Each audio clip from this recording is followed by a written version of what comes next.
So I don't know how much you guys have been dabbling in Google or not, but we thought it might be a good idea to go back to basics and just make sure we're all using the same vocabulary and at least understanding how the basics work before we dive deeper into some of these other issues. I had responded to an email from Rich about Jackie's session, and can you guys get access to some of the stuff that she had done? I don't know how many of you have ever looked at emails that I send you at the bottom of my signature. I have a website. It's this Wikispace. It's on every email that I send out. And on this Wikispace, over on the left-hand side, if you go to all things Google, and then there's a table at the top, and if you click on Google Apps for Education, which is what we are using, this is a playlist within Mentor Mob. And when you click on this, it will start to play the video that Jackie had shared with us. And there are a couple ways that you can maneuver around this. You'll see that there are 4 of these 4 activities within this Mentor Mob to use. And you can either click on Next to go to the next one, and then the back button, or over on the left-hand side, you can skip around to ones that you specifically want to go to if you think you're okay with the ones in between.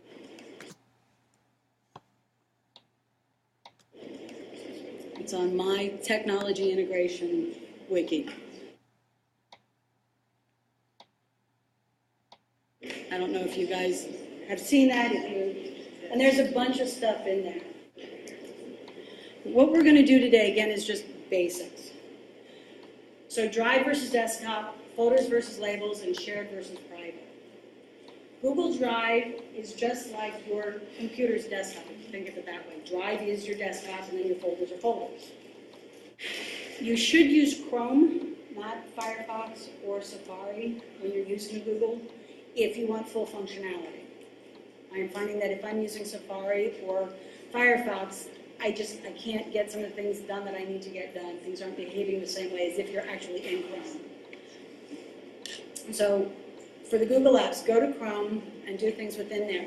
When you start a new tab in Chrome, what's really nice is it starts you with the Google apps. So you can go to your Drive, you can go to your Mail, you can open up Docs just right there. And you don't actually have to type in drive.google.com. Okay, I took a number of screenshots for you, so they're kind of included in here too. So this is a picture of my Drive. Some of the terminology, everything that is over on the left-hand side are called labels. Folders, when you actually see the folders, they are actually called folders, believe it or not. So what's in my Drive is right here. It's the same thing. If I expand my Drive, so my Drive is up here, these are my folders within my Drive. These are the other labels. These are the default labels that appear in just about everybody's accounts. When we get to sharing, the stuff that you put out for the students will be found, they will find them in the Shared With Me. So things that you share with other people will end up in Shared With Me on the receiver's end.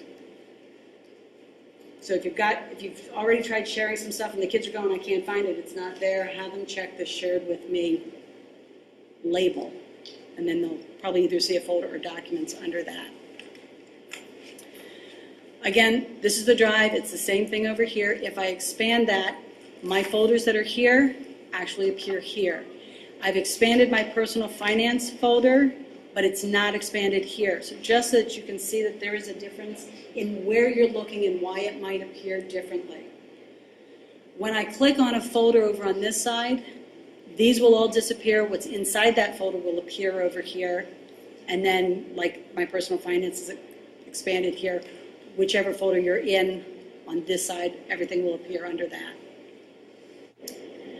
So again, your default label list is My Drive. That is your stuff that you make, that you create, your folders, your documents, and everything is in your My Drive. The Shared With Me is stuff that you would give to the students. The students would look in their Shared With Me. You can star things within your Google Drive if they're really important. So again, if I go here and into my drive, if I've decided that this document is really important, I can star it, and the only benefit it does is it kind of jumps out at you as, oh, that's the one I wanted to find if you're looking at a very long list of documents that you've got in a folder or in your Label My Drive. When you click in the box and check on a document or a folder, your menus will change here. So if I wanted to delete this, I could just delete it. I could move it, I could click on this and move it to a specific folder within my drive if I wanted to. And you can expand the folders or not, but I'm not going to move that. And then there are more options here, which we'll get into at some point. And I don't want to go too much into this. I don't want to go into sharing because that really kind of gets at a whole new level, but we'll cover that in the coming weeks. So if you click on the recent, it will show you all the files created, uploaded, or shared that have been opened recently. So over here, you can click on the more. You can click on either activity or the recent. The recent will go by timestamp backwards. So if you know you just did something and you can't find it, this is a place to look, or in the activity. So that's the activity. All items, obviously, are going to be all items. And then your trash. Sometimes it's hard to find your trash. Like, I can't see mine now. I have to go, I'm sorry, it's down below. If you can't see it, you click on less. I can't see it right now. I have to click on the more and then scroll down, and then you'll find your trash. So it's one of those options that they kind of hide from you for a while until you're really sure you want it.